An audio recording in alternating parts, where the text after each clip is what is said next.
Magandang hapon po sa inyo lahat. Kung nga po pala si Johaima Emilio, nag-aaral sa Iligan City East National High School, Kawalong Baita, Salon. Bago tayo magsimula, akin rin nais nabatiin kayo dito nalilibing matahimik. Nanalig kong kayo ay mayroon ding pananalig na ang tao ay may layot panaginip. Dadapot sa mga ngadil at iniibig ay mayroong mag-uudyok o kaya umuugit. Kung minsay ang ating puso at kung minsay ang isip, kaya iba't iba ang wakas na sasapit. Kung minsay ligaya at tagumpay na malinis, at kung minsay sisipayo at masaklap na pagtangis. Dahil dyan, naisip ko na ang dapat pagtalunan ang kung alin ang mararapat sa ating buhay. Ang isip ba? O ang puso? Ang pag-ibig? O ang katwiran? Alin dyan ang maging panuntunan? Merong nagsasabi, ang isip ang dapat mamatnubay. Ngunit upang higit natin makilala ang lubos na kailangan, ngayon aking tinatawag ang may kaya sa tulaan. At iyong mang binuksan ang hapag ng balagtasan, ang nasa panig ng isip ang masinag sa daigdig. Sa simula ang daigdig na madilim, walang anyo, walang buhay, malungkot na paramibing. Sa gitna ng kalawakay, nakabalata ang alagin, at ang inang kalikasay, luksang-luksa ang nimdim. Natapuat ng ipukol ng Diyos ang kanyang tingin, ay natakda ang daigdig sa katwirang balagkasin. Nayanig ang buong lupa at sa kidlat na matalim, ang karimay itinaboy ng liwanag na dumating. Mula noon, ang katwiran ay liwanag ng nagningning. Ilaw na di namamatay, di lumalabong sa amin. Sa katwiran ng matatag, itong buong sanlibutan, nagkakulay at umayos at nagbihis na kariktan. Bawat bagay na likhang may dahilan at nalagay sa sarili kanya-kanyang kaukulan. Walang hamak ni dakila na mayroong kakanihan. Walang multi ni malaki na di mayroong katuluran. Gumagawang isa-isay, yumayaring sabay-sabay. Bawat kilos ng daigdig, nawatpit, bawat galaw, ay may tinutuntong batas at sa katwirang sinusundan. Ang langit na dati wala, kayo parang isang atlat na babasa sa bituin kumisikislap. Parang sinasabi nilang kami dito sa itaas upang kayo sa ibabay tanglawan sa inyong hangal. Kapag kami hiwalay sa katwiran nilalandas, ang daigdig ay guguho at magkakawasak-wasak. At ang lupang dati-rati sa liganggang nasadlak at naligo sa kariktan at nagbalot ng bulaklak. Bawat dahon, bawat sanga, bawat usbong, bawat ugat. Nagsasabi ng katwiran sila'y buhay nating lahat. Nakikita ang katwiran sa pagsikat at paglubog ng sa liwanag na sa alib buhay ng ang inihandog. Araw-araw sa paggawa ang katwiran na buudyok, gabi-gabi tayo kanyang pinalalapit sa Diyos. Nababasa ang katwiran sa tubig at mga bundok, ang unay sa nauuhaw at ang huli sa dayugdog. May katwirang bawat puso at tumitibok, katwiran din tayong lahat at mabalik sa alabo. Di kung gayon, ang katwiran ay bathalang napupugko, lakas na dapat maghari, haring dapat na masunod.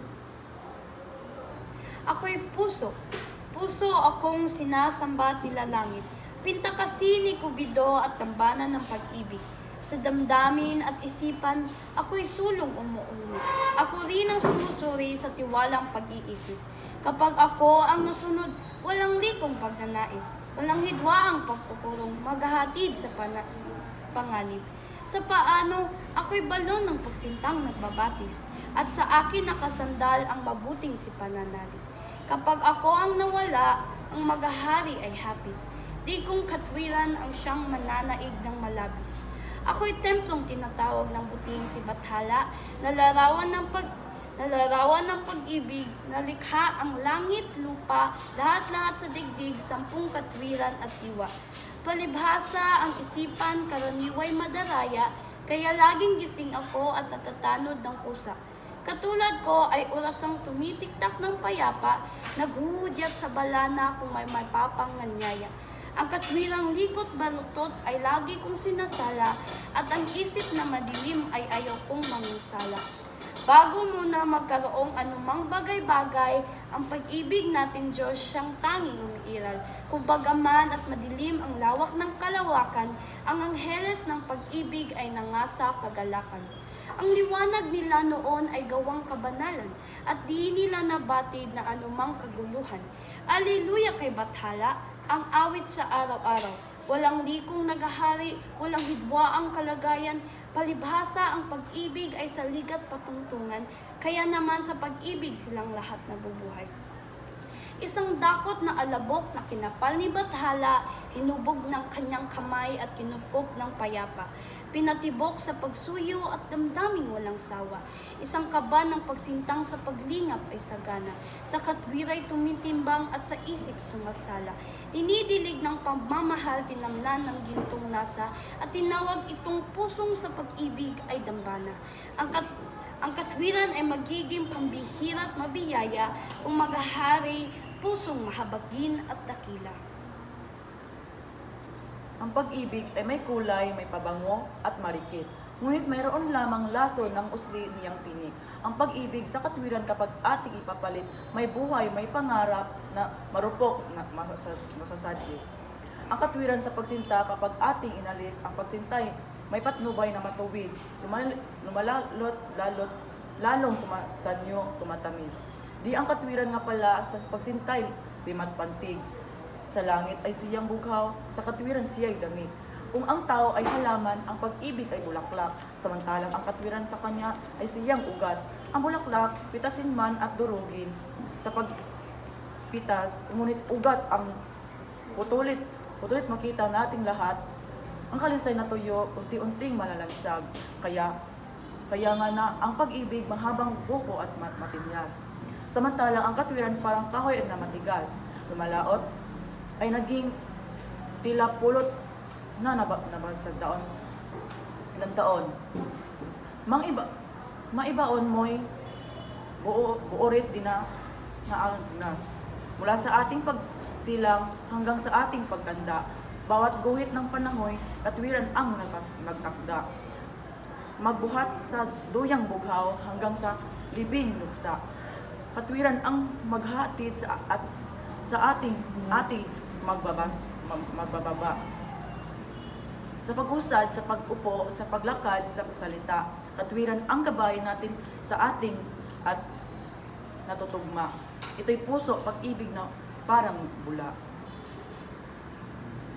Sa katwiran ay hindi ako tumututol kung katwiran, pagkat iyagbong ang hinog ng puso at kalooban. Kung ang puso siyang puno at ang bungay ang isipan, mahalaga kayang lalo ang bunga sa punong tunay. Iyang bunga pag pinitas, ang puno ay naiiwan. Ngunit puno ang putulin, bunga't dahoy di gigitaw. Pag ang puso'y bumababa pa sa uri ng dawang tangan, ang katwiran magiging laging hamak, walang ilaw. Baliktad na ang daigdig pag sa puso'y nangingibabaw, ang isip na nanghihingi sa puso'y ng kanyang buhay. Kung may lalong mahalaga at dalang matatawag, ay wala nang uuna pa kay Bathalang mapaglingap. Si Bathala ay pag-ibig, kaya ating mahahagap, na ang pag-ibig ay Diyos at Diyos na walang sukat, nahihibang ang magsabing mahigit na at papataas. Sa halaga ng pag-ibig, anumang pag-uusap, mayroon tayong kinakailangan na pag-ibig ang panlunas. Sa anumang salaghatid sa damdaming nakasugat, pag-ibig ang bumubuhay sa pag-asang sumusukat. Pag-ibig din ang patnugot at landasang tinatahak. Ang pag-ibig ay nagiging isang wagas na pag-ibig kapag ang puso sa kanya'y may hawak at umuugit. Ang pag-ibig ay nagiging hamak lang at marungis.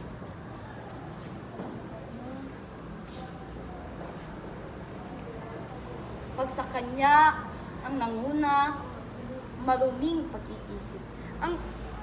Ang katwiran ay magiging malinis. Ang katwiran ay magiging makatwiran at malinis kapag puso ang nagpasya at sa puso nakasali.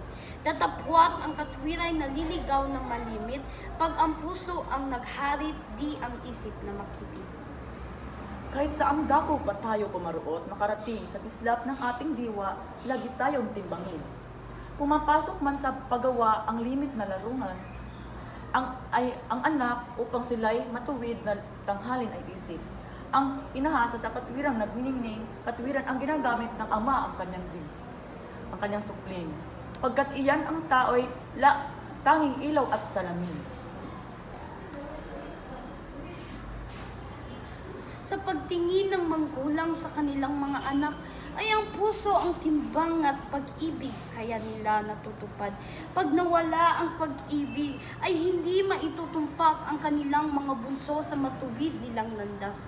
Sa pag-ibig kaya na ang bunso ay lumaking matapat, kaya sila maaring mapagkasakit ng ganap. Ang parusa sa mga kanilang nagaganap. Kaya nga ba ang wika ko, ang puso at pagliyag, ang dapat na paghari pahigitan hanggang wakas. Si Balagtas na ang may sabing sa liko raw ang pagmamahal. At pag-amo, ang pagsama ng batay ay bukal. At ang iba ay labis na pagpapabaya. Naman, nang dapat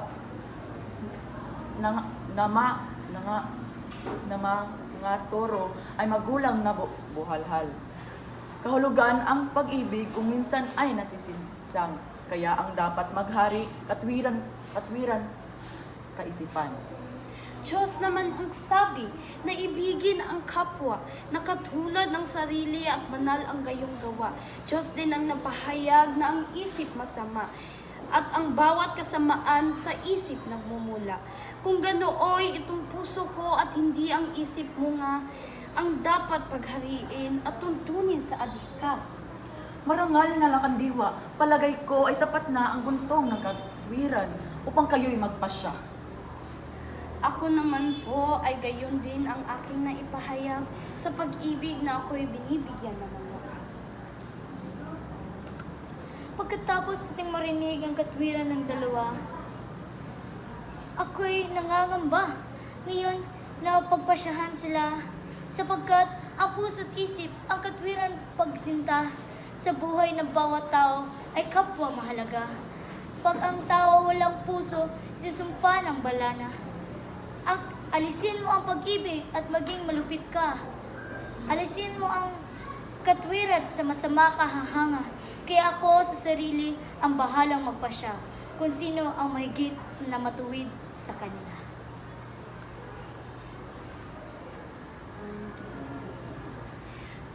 Salamat sa pakikinig.